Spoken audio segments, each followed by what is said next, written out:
Good morning and hello and welcome back to another episode of the Parable of the Madman. So we are meeting, I think, for the sixth time.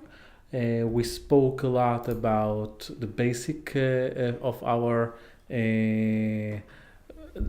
community, our base of ideology, and today I want to, let's say, correspond with one of the major influencer that we have in the United States, Ben Shapiro. As everyone know, Ben is Mr. Shapiro is let's say right-wing capitalist, conservative, whatever. And I must say that when I see his videos, and I'm not in his I'm not part of his ideology, but he have some points that needs to be mentioned, or at least I think it needs to be heard.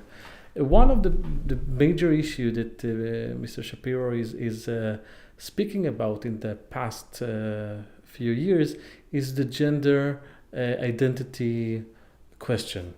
And I must say that we already spoke about it, about norms and differences between countries, how they approach the gender identity question. And we believe that as a community, as a respectful person, we need to understand that every country, every community can have a different approach on it. But I think one major point that Mr. Shapiro make to make us think, rethink about this situation, is regarding to gender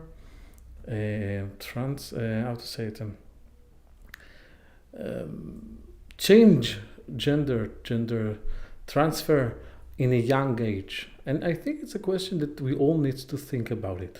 I assure it's not only a case that it's happening in the world, but I will speak about the specific one. It's an Israeli case, and it's going like this. In a religious school, there is a boy that born a girl, and the parents didn't reveal it to the administration, and then the school discovered it by mistake, and now it's a big mess. And boy, okay, let's assume that respect is and this is the question that Ben Shapiro making. Are we obligated to respect his decision that was made by another person about how he see himself? Okay, and we all saw the parody about gender identity. I identify myself as a single or a black or a white or whatever, and again, gender identity is mostly how I identify myself in front of myself. So how am I needs to expect that the other see me as I see myself? It's a huge question, but in order to make it a little bit more provocative, or at least more heavy question, it's already heavy, okay, even if you're an adult, but most likely if you're doing it in a very young age, how much a 8 years old boy or girl can fully understand the subject called gender identification.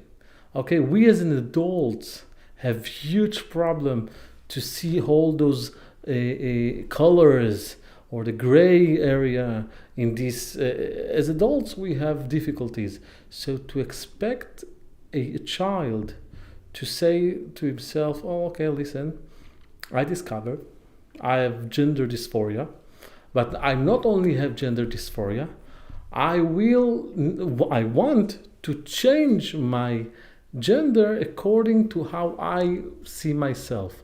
So from a girl, like, I don't remember how they call it. There is a gender identification and their biological gender. Okay, she is a female by birth gender, but he sees herself as a boy.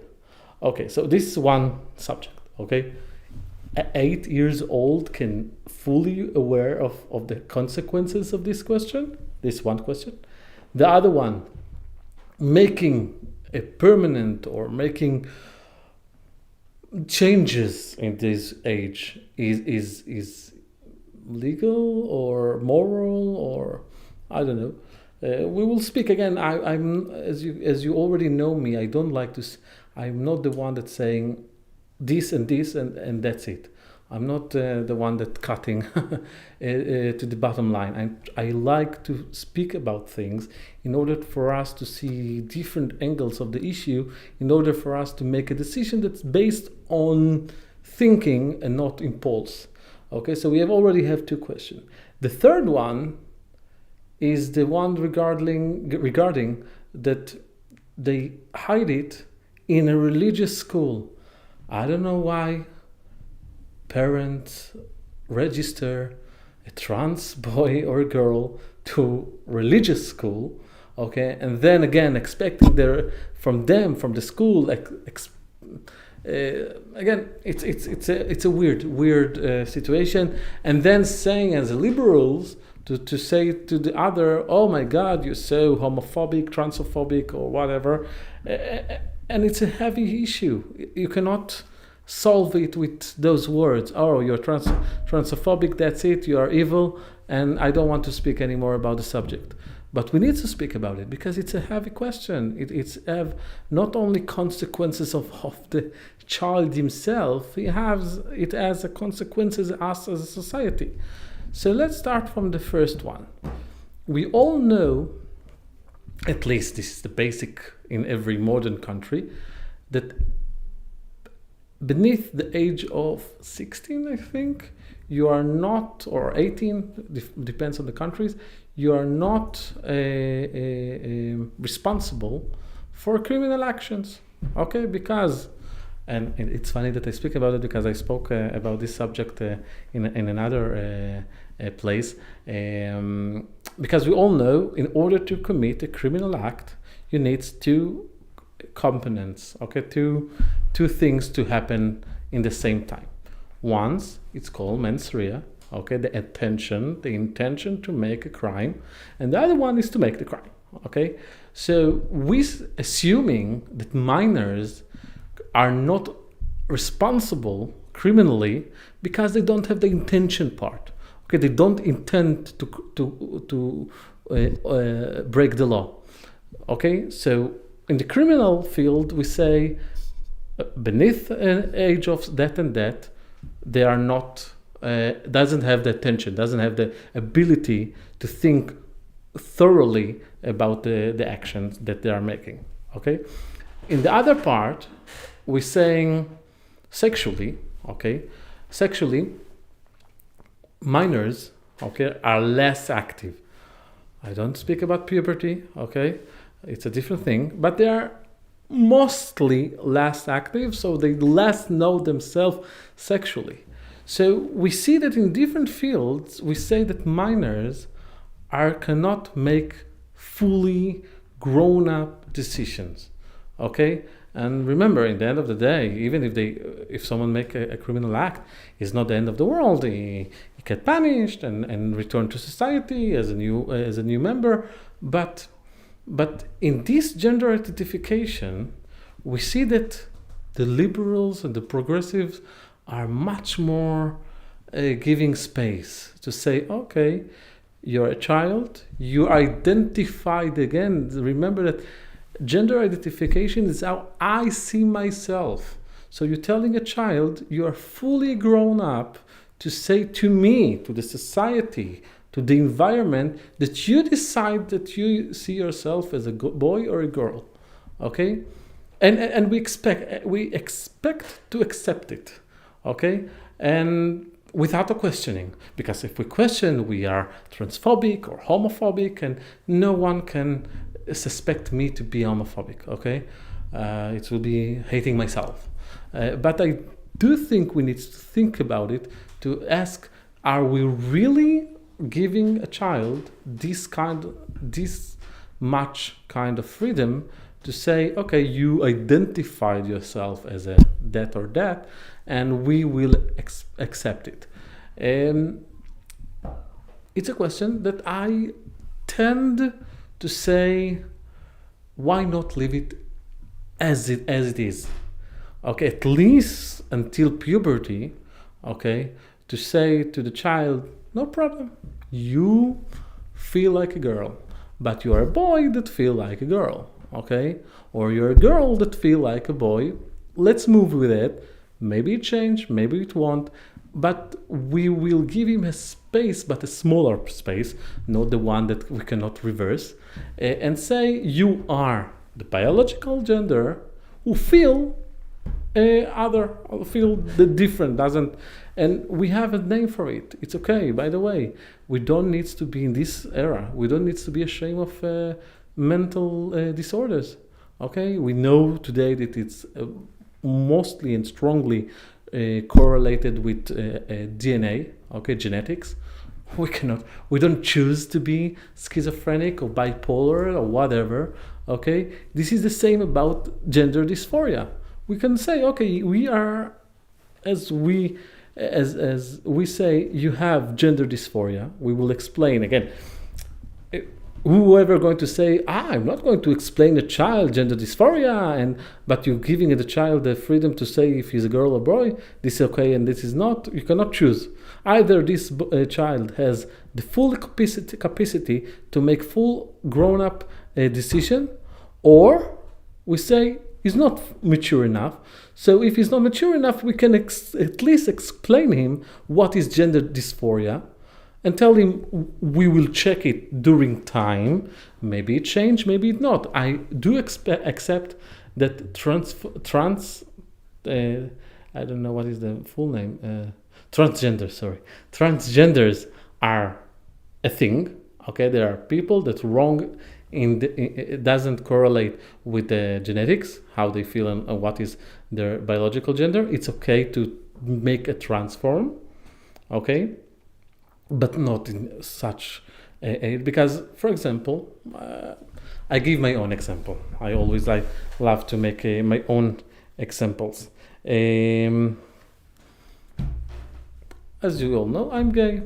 Okay, as definition of a gay person, I like boys, men's. Okay, I like men's. So And I assume that I knew it when I was a kid, okay? I grew up in a very conservative environment, so I didn't speak about it, but I assume if I will be much honest with myself, I knew I was gay from childhood. So as a gay person that like other guys, okay, other men, I can say, okay, I'm more feminine, I'm feminine, I'm more muscular. But if we say for a child in this age, or you're trans because you feel more feminine, or in the other way, you feel more muscular, or he's just gay, okay? And it can change, not in a way that he will not be gay or he will not be trans. At least we give him the benefits of the doubt to explore more with the capacity of an adult brain and not as a child, okay? Because as a child we are mostly impulsive, okay? I don't reveal you the will, okay? I don't reveal you anything that we didn't know. Kids are more impulsive, okay? So if someone would tell me when I was a teenage, oh, you like other guys, okay, so you must be a woman, okay, because women love guys and guys like women. So if you like the same gender, so you must likely like that, because there are feminine, gay boys, men's, okay. But they are still men that are more feminine. Again, I don't say that transgender is not existed. I'm saying that in this young age, we cannot know what will happen. Maybe he will stay gay, feminine. Maybe he will become transgender. Maybe it's something else we didn't thought about it. But in the end of the day, making a transgender, maybe it's something else we didn't thought about it. But in the end of the day, making a transgender a transformacy in this specific young age, I think it's borderline with negligent. Okay. Yes, I know there are neoliberals and progressive that will say, "Oh, so you're not socialist, you're not leftist, you're crazy," whatever word they will say. But I do think that a border needs to be a line. And as we're doing border in other fields, in the criminal fields or medical fields, we need to make a border in this era. So once we said that, we will go to the other question that Mr. Shapiro is referring, and I do think it's it's worth to think about it. Let's say I identified myself as like I want. Okay, my pronouns is they, their, and other. Okay, am I really obligated to see that, or to demand other to respect my the way that I see myself? Again, I don't speak about easy identification. I'm a boy, I'm a girl, I'm he, I'm she. Okay, this is easy. But nowadays, it's look like the progressive festival is like, let's create more. Let's create. We don't want to be bored, so let's create just for the fun. And now there are people that say they are again. I don't know how to call this phenomenon, but in the end of the day, we cannot expect that every Homo sapiens over the globe will understand and identify everyone in the same, because we don't know. Because in this end of the day, we are, and I hope that I don't make a secret, like I'm telling you a secret right now, or reveal something that you didn't know. We are animals. We're part of nature. No one created us. Okay, we are. I heard, I think it was Dr. Dawkins that was said, we are chaotic mistake in the life of evolution. Okay, we accidentally happened. Okay, no one created us. Once we understand that, so then we know that we're expecting so much from the Homo sapiens that it's mainly impossible to make it. Okay, because we are, how to say it, I think it was, I'm trying to see how to make this point very, very clear. People will not mistaken by what I'm saying. When I say that we are animals, the Homo sapiens that was evolved from other hominids, it means that in our base brain, okay, we have some actions that we are doing automatic. We don't choose it because it's part of our evolutionary heritage. For example, the recognition of face. Our brain is learned by millions of years of evolution to say very quickly, I know him, I don't know him. He's a friend, he is an enemy. This is how racism based. It's based on this evolutionary part. Okay, it doesn't mean that education doesn't have anything. Okay, I do think education have a big role of reconnect our brain, but in the basic, I cannot expect a person, a Homo sapiens, random one, to say, you are they, their. I don't know. You are he, she, he, it. I don't know.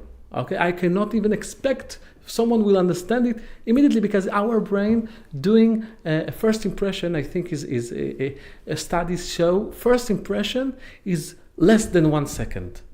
You understand? First impression, we're making less than We're not a bad person because we're making a first impression. We're not evil or Nazis or whatever, okay?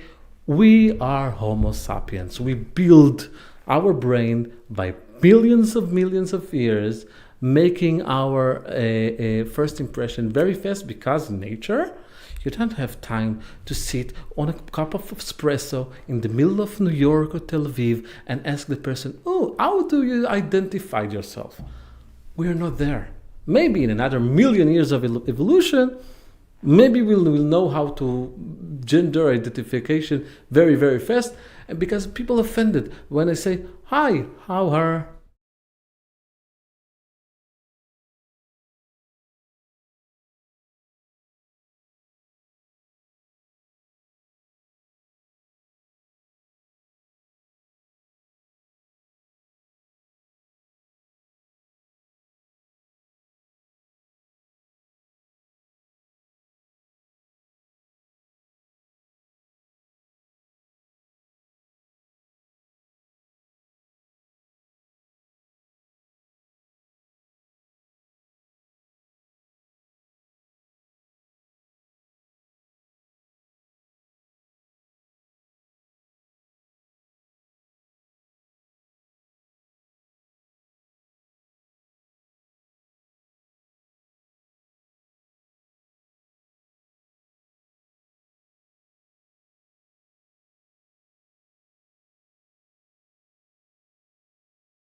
Okay, so we back. We're still learning, so this we have technical difficulties. So we were in the middle of the action, of the most important thing, the understanding that our brain is not able to make this kind of differentiation because, and I started to say, when you're saying today, for again, most of the people are normative in the middle. Okay, most of the people are in the middle. This is why I'm not saying normal or I'm saying normative. Okay, but there are people that are you saying how are you? Okay, how are you feeling? And and then they offended. Why you are assuming that I am you? Maybe I am he, she, it, okay, or they or there. And I say, how should I know? And this is the point that Mr. Shapiro is saying. Why should I assume or not assume, or if I assume something wrong? It's impossible. Our brain doesn't work like that. So the answer is, okay, let's educate people. But educate people for that kind of ideology, it's not educate something that is based on facts or science. It's based on ideology that has equal measures like other ideologies. And our point of view is that we don't force people to think something that they don't believe in it.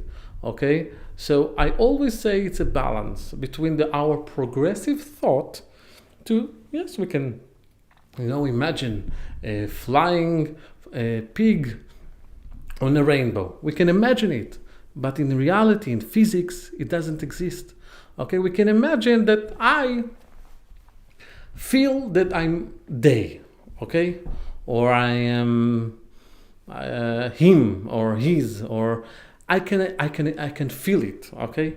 But in reality, we cannot expect people to accept it because our brain doesn't work like this. Our evolutionary stage is not there. Maybe one day, but we cannot angry and say those people are transphobic immediately and they are evil. They are the root of all our problems in the world because they don't have the capacity to understand. They don't have, but a 8 years old boy or girl have the capacity to understand I'm he or she.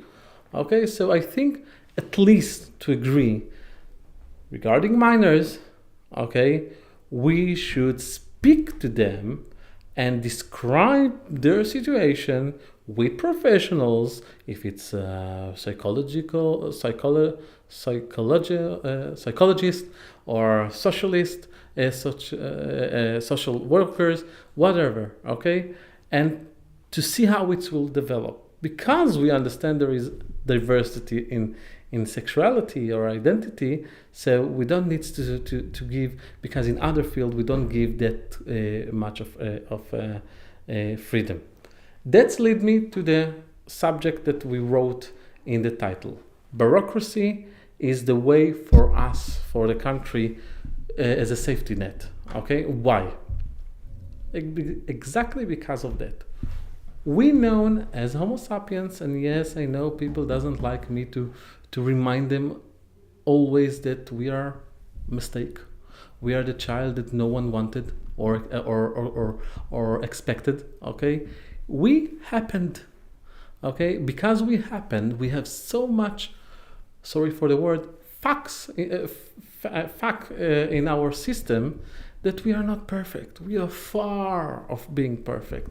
But once you have this understanding, you're much more human, much more comfortable, much more less arrogant, okay? Because you understand nothing is perfect. So I'm saying that we are, as Homo sapiens, a very impulse. Okay, we want everything now. We want, I thought about it, I want it right now. But what if I'm wrong? Okay? If I'm making a decision only for my own life, it's something else.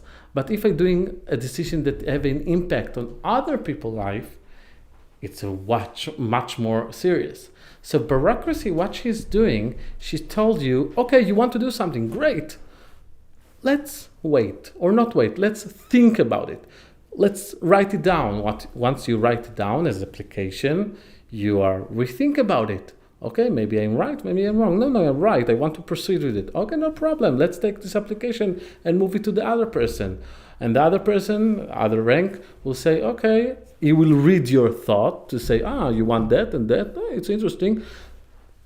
Ask you some question. If you are still want it, it will happen. But seeing bureaucracy as the root of all evil, it's the lack of understanding how to manage 8 billion Homo sapiens all over the world. Okay? Because if everything will be snap, cheap, right now, we will not operate. Mostly legislation. Okay, the government must be bureaucratic, because if every parliament member will react very quickly on his thought, again, the progressive thought, or even the conservative one, doesn't matter. If he will react immediately, what will happen eventually will be chaos, because we need to rethink about it. Okay, it's a nice idea. Let's speak about it, because maybe in your head it was a nice idea. Once you're sitting in a committee and hear other people, you will think, okay, maybe it's not the best idea that I could say, or let's change, and maybe change only that. And this is what bureaucracy doing. Bureaucracy cool you a little bit down, okay, in order you to rethink about things and not wasting time, money, or make bad impact on other people's life. So in basic, the bureaucracy is very needed. And by the way, bureaucracy is a good way to create more jobs. Okay, and yes, sometimes, and even me, doesn't like bureaucracy, mainly when it's not efficient. Okay, making bureaucracy doesn't make it needs to be complicated. Bureaucracy just needs to do the psychological need to say, okay, you think about something, let's rethink about it, let's write it down, let's someone else sing it, let's hear other thoughts. And if after those steps you still think it's a good idea, go for it, because being impulsive is not the best way to run a country or running your life. So I will see you next time, tomorrow, I think. Yes, tomorrow, with more subject that we can argue, discuss, think, and rethink. And in the end of the day, this is what we're trying to do, to make decisions based on evidence, based on science, based on after a process and not automatically.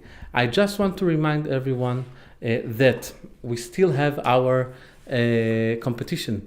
Those who will win or give will have. We're doing. I think it's right. It's like a lottery, right? So you can win €50 for FNAC. It's a very nice. They have, by the way, I told yesterday this secret that after the holidays, the prices are even lower than before in the holiday season, because people ran out of money, so we're giving you money. So take advantage of it. Enter in the link we put our Instagram account, write down the comment and win those €50. Other thing that I want to remind, subscribe. Again, without you, we cannot do anything. We can only speak. I can sit in this comfortable chair and speak all day long. Believe me, I'm pro on speaking. But in the end of the day, speaking is not with words. You not go to the market. With money you go to the market. So if you're giving us your vote by liking, subscribing, sharing our content, we can have more power to change, because this is what we brought to Portugal and the rest places of our community. We bringing opportunities, we bringing low cost of living. So with your help, it can be manageable, doable. So please now click on the bell, click on the like, click on the follow, and let's make a difference. So until tomorrow, have a nice day and a safe one.